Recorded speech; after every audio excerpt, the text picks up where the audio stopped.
State student athletes Teddy Allen, Clayton Henry, Jabari Rice, and Johnny McCants.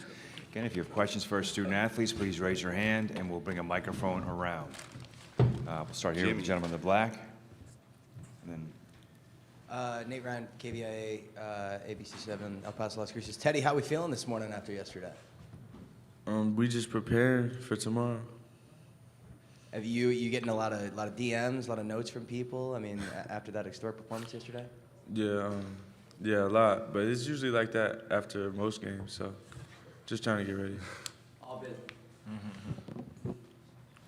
John in the front here.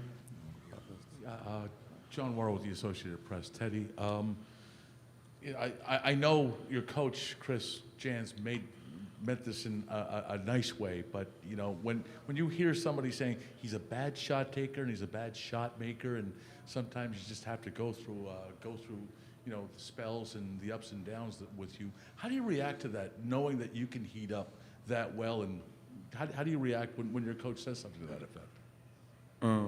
To me, it just sounds like he believes in me. Honestly, he pretty much said that he's willing to, you know, let me do my thing, and if it means that we can get it done, and that's what, like I said yesterday, that's what you want in a coach. I respect that answer, and just, I guess, to maybe one of your teammates, I mean, how the belief that you guys have in Teddy, in knowing that he can heat up at any moment, no matter what kind of shot he's taking, just to any of you guys. So we see it every day. It's like nothing new to us.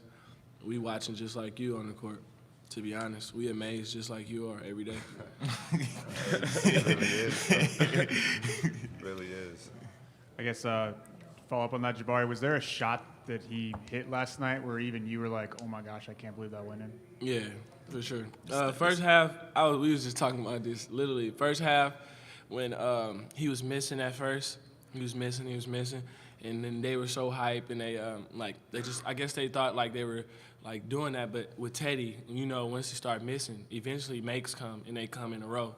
So once he hits the first turnaround, I was like, oh yeah, it's coming. Then every bucket after that was just dropped. And I had it was to a point where we wasn't like we weren't going to rebound because it was going through the net. We were ready to get back, play defense. Johnny, just in terms of putting like that win behind you guys and like kind of compartmentalizing and moving on to Arkansas, how do you feel like you guys are doing with that today after such a big win? You know, I feel like we took today head on. Everybody's all focused in on the new game plan we got to put on our team, and the game plan we got for Arkansas. I feel like everybody's locked in for it. This one's really more for Clayton, Jabari, and Johnny, since you guys have been here longer than Teddy. In terms of the expectations for this program, I mean, you guys did something that hasn't been done in a really long time. It's been a really long time since this program won a tournament game. Now that you're moving forward, do you maybe feel like you're playing with a little bit of house money, knowing that you've already done something that was kind of historic to the program? Nah, everybody wants to win one game. Once you get one game, what's the point of losing the next? So I think that we're just more locked in than ever, because if we make to the Sweet 16, there's more history. And you make to the Final Four, there's more history, Elite Eight, different things like that. So I just think we're locked in. We're not really worried about anything. We already made the history, and so what's more is just us.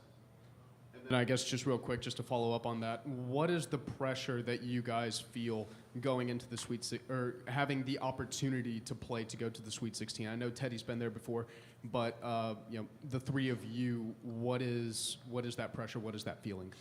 I feel like we don't got no pressure. I mean, you know, we love basketball. We love what we do. We're just gonna fight every time, every possession, every minute on and off the court. You know, we're just gonna stay locked in. I don't feel no pressure. When I look throughout the whole team's eyes or see their body language, I don't feel like anybody has pressure on them. Maybe for Teddy and Jabari, if you other guys want to chime in, feel free. But I know it's a quick turnaround. Just what are your initial impressions of Arkansas? Did you get to see them play much during the season? And have you watched last night's game? Or just what are your thoughts about Arkansas? They're a good team, athletic, score the ball well. You know, SEC team, so got a chance to see him a little bit, not too much, but more so now within the last, however many hours. But definitely an athletic team. Definitely play hard. Jabari, you want to take that too? I think they're a pretty good offensive team. They play a lot of ISO ball. They don't have a lot of sets, so they go through number one. I think it's Anote or something like that.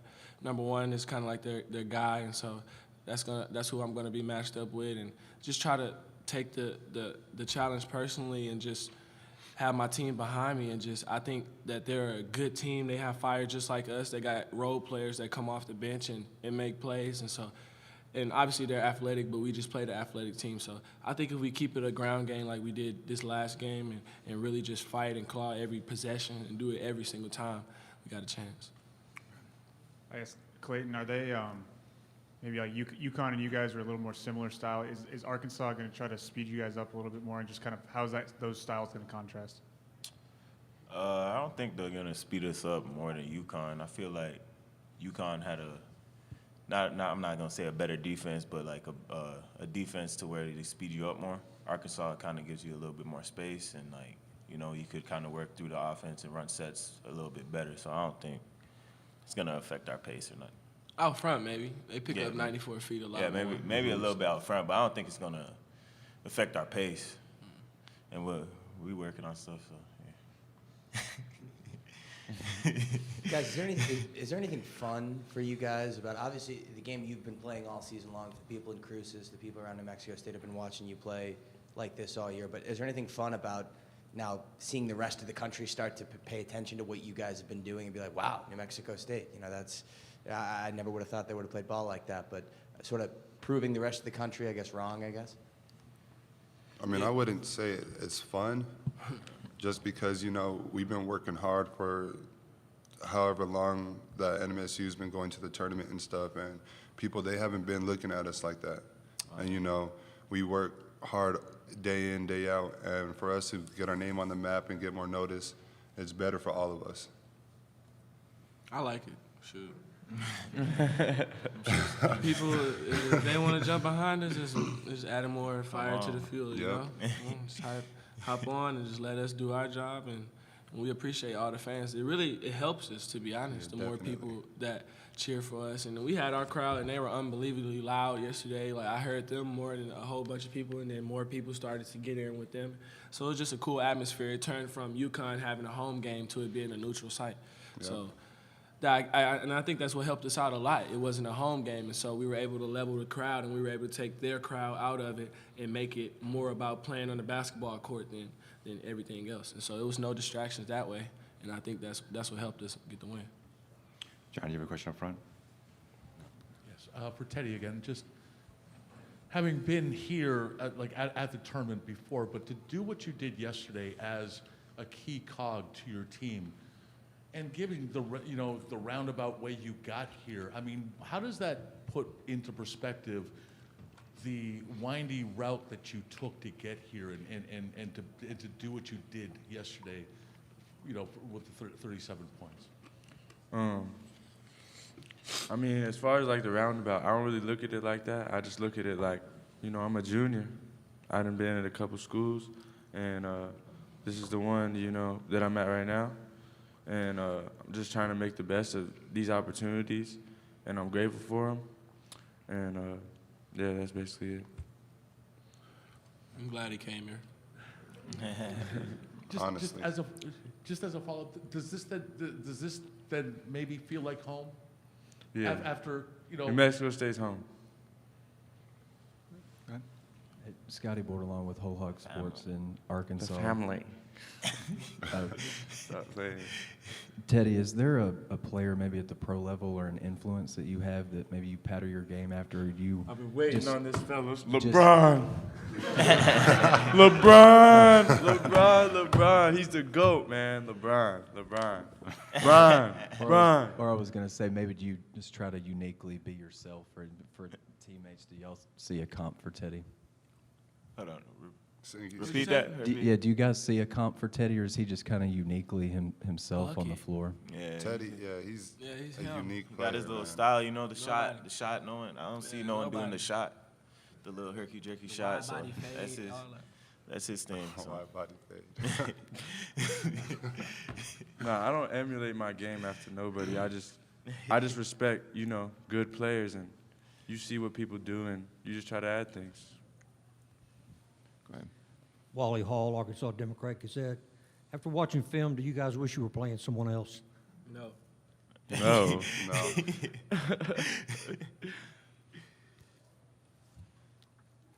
All right. Any other questions? In the back there? Go ahead, bud. It's coming around. Johnny, I'm sure at this point, growing up in Las Cruces, you could probably be mayor of the city. Do you have any idea what's going on back home? Did you get a sense that people were just thrilled and excited and yelling out the windows or anything like that? Yeah, I saw a bunch of videos of like restaurants, everybody cheering for the Aggies, everybody just basically going crazy just because, you know, we got to win in the tournament. At home, it was crazy at home. My dad told me all about it. And then being able to see all the videos that people post up, like their little families at home, and seeing everybody excited for us, it's just, I don't know, it's just crazy. Okay, any further questions for our student athletes? All right, thanks for your time, gentlemen. Don't forget your drinks if you brought them down.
Great. Here, I think you have to put your drink on the floor. Sorry, yep. Not in the cup. I got it. The cup, please, you know. No worries. I understand. All right, we're joined now by New Mexico State head coach Chris Jans. Coach, may you open up with a statement about how the day is going, and then we'll take questions. Yeah, so far so good. How can you not wake up with a little bit bounce in your step? The coffee tasted wonderful this morning, and we're having a good day thus far. Okay, go ahead. Want to start, John? Hi, Chris. John Worrell with the Associated Press. Congrats on the win. Thank you. Teddy's now seems to have arrived on the national stage. You've known him for quite some time. What do you make of the roundabout way that it took for him to finally get here and maybe find a home, and what perspective he might have gotten from that journey? You know, certainly I can't speak for Teddy. I try not to speak for my players, but at the same time, I think in our basketball careers, I think in life, you never know what your path's going to take you. Some people have one of these paths, some people have one of these paths, and both in their careers and their personal lives. And I'm just glad he's with us now. I've known him since high school.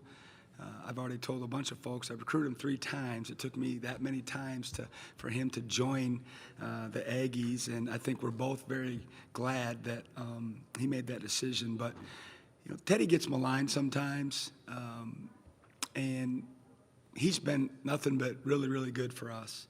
He's immersed himself in our culture, in our community. He's very well liked. He's very popular in our community. Teddy Buckets gets the most requests of anybody we have. And what I love about him is just the relationships he's built with his teammates. It certainly could be a tough situation when you walk in and you have a game like he does, where he plays free and takes a lot of shots, and, it could cause some problems. And it hasn't been perfect. There's been some bumps in the road, but I think at this point everybody realizes, the player that he is, and it makes the game easier for them. So really happy for, like you said, getting some national love, and he's on the stage, and I think this is what he's always dreamed of, and, it's happening right now. Go ahead. Coach, I just asked the players a really similar question. You guys did something last night that hadn't been done in a really long time with this program, like winning a tournament game. You've seen the videos back home by now. I'm certain that you know how big of a deal that this was, like, to the Las Cruces community. Now that you've already done that, now that you've, gone and, made a little bit of history, do you feel like, there's maybe like a relief of pressure going into this next game? Do you maybe feel like you're playing with house money a little bit, or is it really just more of that same expectation, or even more pressure now that a trip to the Sweet 16 is on the line? First of all, I don't know what videos you're talking about. I haven't really spent a lot of time on my phone. Obviously it's a quick turnaround, and we got to get to the next game plan, and trying to scout an opponent that we're not familiar with. I didn't feel any pressure last night. I certainly don't feel any more today. We're trying to enjoy it. As a head coach, this is my 3rd go-around, and I've learned, from the past that maybe, we were a little tight. We just wanted it so bad, and, we were just purely business. And this year, I'm telling them, hey, soak it up, smile, enjoy it, bring your camera, with your phone to the practice and take pictures. I guarantee you my first year, those phones were in the locker room. And I think it's a part of it. You never know how long you're going to last in this tournament, and I just think it would be a darn shame not to soak it up, not to have those memories, and that's what we're talking about with our kids. Certainly we're businesslike when we need to, and they've been great, but in terms of any pressure, we wanted to be a part. We wanted to be the staff that brought that next phase, or got us back to where they were back in the early 90s when they made the Sweet 16 and won a game in the tournament. But at the same time, we've accomplished a lot, and I knew we were going to compete and try our best. But I don't feel like we're playing with house money. I don't feel pressure. We're excited to be here and excited for the opportunity tomorrow night. All right, we'll go here. Hey, Chris, Scotty Bordelon with Whole Hug Sports in Arkansas. I'm curious, stylistically, does Teddy remind you of any player that you've coached or been around in your career? Or No. Is he just kind of unique?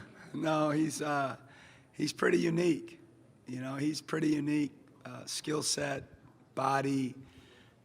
I don't think he plays golf, but he should, because his hand-eye coordination is off the chart. I mean, in practice, he'll be over by the water cooler, and I'll blow the whistle, and it'll be time to regroup and get going. He'll just turn and throw up a 28-footer and get the bottom of the net. No one even really, acknowledges it anymore. He's got a unique skill set. He's got great hand-eye coordination. He's like a pitcher that can throw it from different slots. He can do that when he shoots the ball if you really watch him. And the thing that people are surprised most about him is when you get up on him. He's big. Like, he's big and brawny and strong, and he's not a great vertical athlete, but he's determined, and he works his tail off. He's the hardest working kid I've ever had. I've had some really hard, tough-nosed kids, but he's right there with, the best players I've ever coached in terms of passion and work ethic and investing in his game, and he's being rewarded for it now. But in terms of trying to compare anyone I've coached, no one comes to mind. He's just very unique.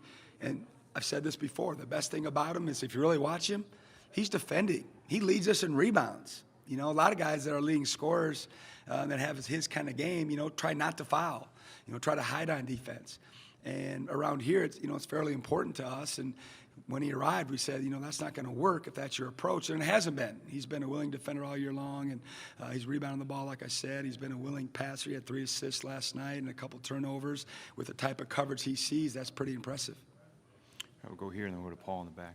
Yeah, Coach, hey, I'm Bob Holt, the Arkansas Democrat-Gazette. I had a couple Arkansas-related questions for you. One, and I know it's a quick turnaround, but Devontae Davis, number 4 for Arkansas, comes off the bench. He had 14, and he averages about 7, 8 points most of the time. But in last year's NCAA run and this year, he's averaging about 14 or 15. Wondering if you have any thoughts on him. What do you think about a guy that seems to play his best in these kind of games? Well, that's the kind of guys you want on your roster, you know, when they step up when the lights are the brightest. And was very impressed with him last night when I got to see him in person. Just seems so comfortable on the floor, and he knows his game, and he's very good at getting to his spots on the floor. He just doesn't get rattled.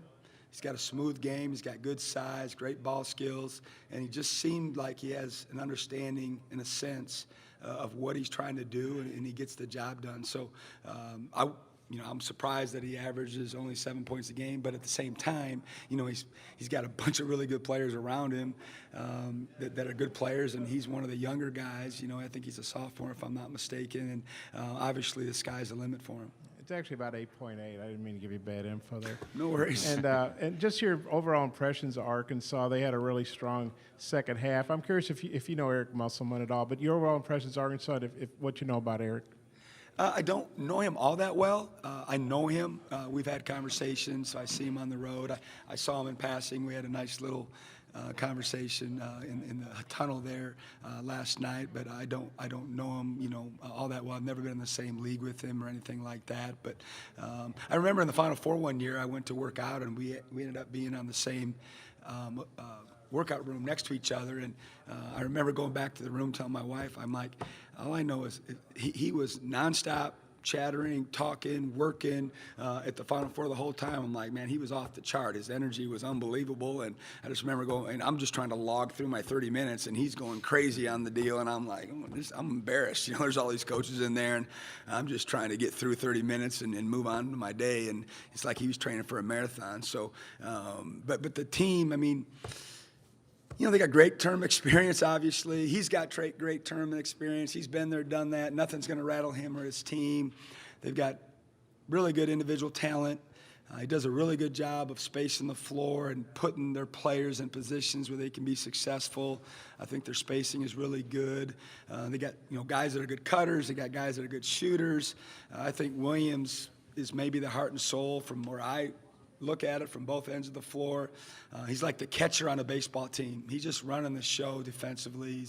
Obviously, there's much to be talked about how he takes charges and how he's anticipating, and he's so good at it. And it just seems like the battery, you know, for them, especially in the defensive end and the offensive end. He just got, you know, a great passer and great mid-range game. He's got great pivot game, and certainly Note, you know, is an All-American player, and you know, he can go off for 30 on any given night, but they got other guys around him, you know, that you can't just focus on one or two guys. So I got a lot of respect for their program, for coach, for their team, and we're going to have our hands full tomorrow night. Right, Paul. Hey, Chris, Paul Gotham, picking splinters. Coaching junior college basketball isn't for the faint of heart. How have those years at the junior college level paved the way to where you are now, and do you have any favorite stories from those times? I wouldn't trade it for the world. I cut my teeth at a young age. I got my first head coaching job at 26. You know, at this point at 52, I still don't know what I'm doing, but at 26, I look back going, I mean, what was I doing, you know? But every 5 years I look back and say, you don't know nothing, dude. So I guess that's good from a growth standpoint, but I wouldn't trade it for the world. It's made me appreciate what I'm doing now, the amenities of Division I basketball, the exposure, the platform. It's so meaningful, but those 6 years at 4 different spots in junior college helped shape me, you know, as a coach, and you do it all at that level. You just do it all. Like now, I got too many guys on my staff, and I swear I walk through the hallway and I'll chirp at someone like, what are they doing all day? I don't even know what they're doing all day. I know they're making my job a lot easier, but it's just a different grind. It's just a different grind, and we weren't riding on the buses. We're driving the buses. I remember playing at Western Nebraska when I was at Howard Junior College, and we got done playing on a Saturday night, and obviously your budgets are razor thin, and we couldn't stay the second night, and so me and the other coaches had to switch driving, and we drove like 23 hours and got back the next day. And as I think back, I'm like, that was dangerous. Like, we coached a game at night and then we're driving back in these vans with all our kids on them, but that's just how it was, back when you were a junior college coach 20 some years ago. Coach Bud Bailey from Albuquerque Journal. Could you tell me a little bit about the logistics of finding out you got an opponent on Thursday and playing on Saturday? I assume you did some of the work in preparation beforehand, looking at the two possible opponents, but I also assume a few guys didn't sleep much last night. Yeah, it's pretty typical, of the NCAA tournament. You have some advanced guys, like James Miller, who's one of the best assistant coaches in the country. He's my associate head coach. He's going to be an unbelievable head coach here real soon. Someone's going to be really smart and hire him. But he took he took UConn, and then Coach Taylor and Coach Anwar split up Arkansas and Vermont. So they do all that work like we're playing them right away. And then obviously they're ready as soon as the game was over last night to try to get me up to speed as quickly as possible. Certainly, I think every staff in America would tell you at this time, it's caffeine fueled and you're not getting a ton of sleep, but I got to have some sleep. I'm not one of these guys that can go all night and just keep working. I just can't function. So, we get 3-4 hours of sleep and get up and shower and get some coffee in you and get back on the hamster wheel. But that's just the way it is during, March Madness. And, it's as good a tide as you're ever going to feel your whole life. Right.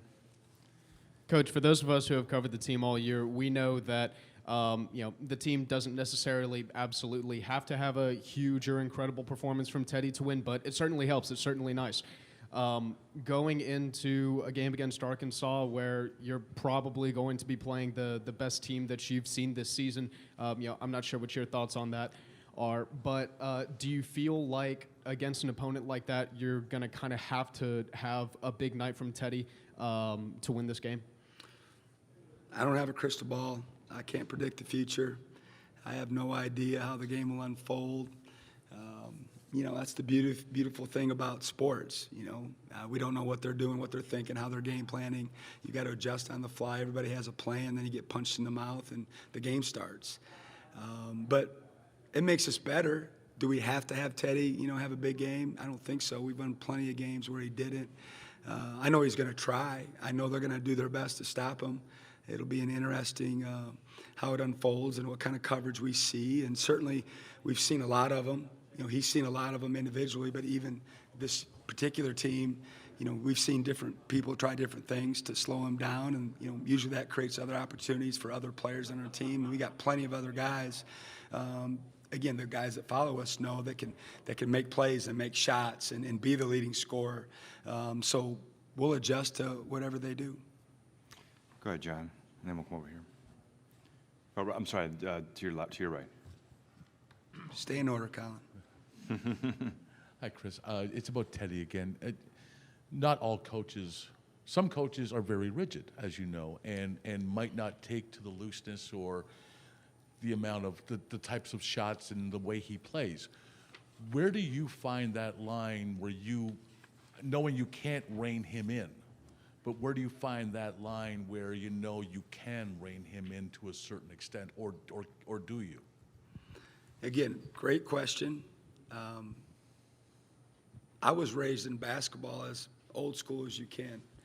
I played Division III basketball for Brad Soderberg, who is with Virginia now, won a national championship with Tony Bennett. He played for Dick Bennett, and he was like 26 years old. So that's all we did.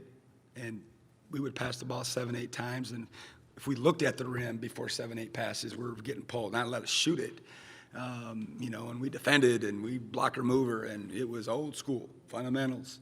And I didn't know I was going to be a coach at that time, and it served me well as a young coach. But if those teams, those guys, those coaches that watch us play now are looking at me like, what happened to you, you know? But it's, you gotta adapt. You know, I've had certain teams where, you know, the shots that he takes would never be allowed. But he's a special player. And we've had a lot of discussions one-on-one about shot selection and the impact that it has on the game and our team and his teammates, time and score, rhythm of the game. And we have them in a group too, and sometimes they're tough. And we've had some difficult times that we've had to get through. And there's definitely been times where we had to rein him back in or sit him down, right? The old school way is the bench is probably the best motivator in the world. And trust me, Teddy Allen, it's like when you take him out of the game, you've committed a crime. He does not like to come out of the game. He wants, and the thing about him is he works so hard in conditioning and taking care of his body. He can play 40 minutes and play at a really high level. That's another thing that's really unique about him is most kids can't. He can't. He really can. But there's a lot of back and forth. But if local guys, you know, that follow us would tell you, you know, we definitely play a little bit different this year than maybe in the past. But I think you got to, as a coach, you got to adapt and change and take advantage of the players that you have in that particular team. All right, we'll come over here and then we'll come back. Hey, Coach, J.D. Note, #1 for Arkansas. He went scoreless in the first half against Vermont last night. They had 17 in the second. Just wonder what you and your staff's impressions were of him after that game. He's an All-American. He's the head of the snake. He can score in a variety of ways, you know, all three levels, right? That's what the coaches say. Got great range. He can shoot it off the catch, off the bounce. He can get in the paint, create for himself, create for others. He's strong enough, skilled enough to get to the line, which he does often. He's just a really hard guard. I don't think he's the kind of guy you're going to shut down. Like you said, he had 0 at halftime. I didn't see much of the first half because of the media responsibilities, but he certainly played really well in front of me last night, and obviously we've watched a bunch of tape at this point. But I don't think you just, you know, go into the game going, we're gonna limit him to whatever point number, right? Or 10, 12, whatever it is. That ain't how we're looking at it. You just got to try to make things as hard as you can, you know, make him take as tough a shots as you can. I think most coaches would tell you the same thing. But at the end of the day, he's one of those guys, if he gets in the zone and he feels it, you know, it doesn't really matter what you do. You know, the basket looks real big to him, and he can put up a big number. So we're definitely very, very aware of him and his game. I guess it seemed after the game and then talking to the guys today, it seems like absolutely nobody in the locker room is surprised that you guys are here. Teddy and Johnny both said they don't see themselves as Cinderellas. I guess why does this team, what is it about this team that has that inner core and belief that they, you know, I guess belong on this big stage? You know, you got some guys that are older and have been around. You know, you're talking about guys that have played in the NCAA tournament, that have played a lot of college basketball. I think Johnny McCants is the most winning Aggie ever. And then you're talking about Teddy Allen, we've talked about him ad nauseum today, and he's got plenty of experience. And I would throw in Jabari Rice and Clayton Henry and Will McNair, all the guys that have been around us for a long time. And they got a lot of confidence. They believe in themselves. They got a swagger about them. I don't think there's a game that they could walk into now or in the future that they would fear. I think they would respect the team that they're about to play, but I don't think they're going to fear anybody that we play. And if we're fortunate enough to win tomorrow and advance, you know, whoever we're playing then, they're going to get after them. It's like let's take the jerseys off and play shirts and skins and let's hoop at the church gym and see who wins. And I think there's some of that attitude that they have. And as a coach, I love it. I mean, I love it. I maybe encourage it at times. You know, you gotta have belief, you gotta have confidence, or you're beat before the ball is jumped. All right, time for one more question. Coach, at what point of the season, was it before the season, where you looked in your locker room and you saw your guys have that attitude that they could walk in and beat anybody, and all those things you just talked about? You know, we felt pretty good about the team we assembled in the fall. We're bigger than we've been in the past. Had plenty of guys that were experienced, plenty of talent, plenty of size, the biggest team I've ever had. But you guys have followed us. You know, we had lots of ups and downs. In the fall, I kept talking about we had a nice record, But I kept saying we're underachieving. Our level of play is not what it should be, and that was frustrating. We just never really clicked. And then we went on that road trip to GCU in Seattle, and we played our best basketball in the season in some huge games because of what was on the line for the regular season championship. And at that point, I said, all right, we got a chance. We got a chance. And that was, mid to late February before I really felt like, okay, that's what I envisioned. And then boom, and then we go and have all the guys out, and we lose a couple games in a row, and that was a pretty big gut punch.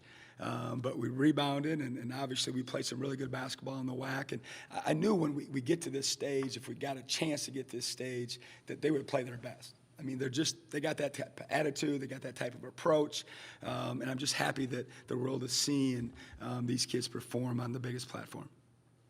All right, thank you for your time, Coach. Good luck Thanks tomorrow. for being here. Appreciate it.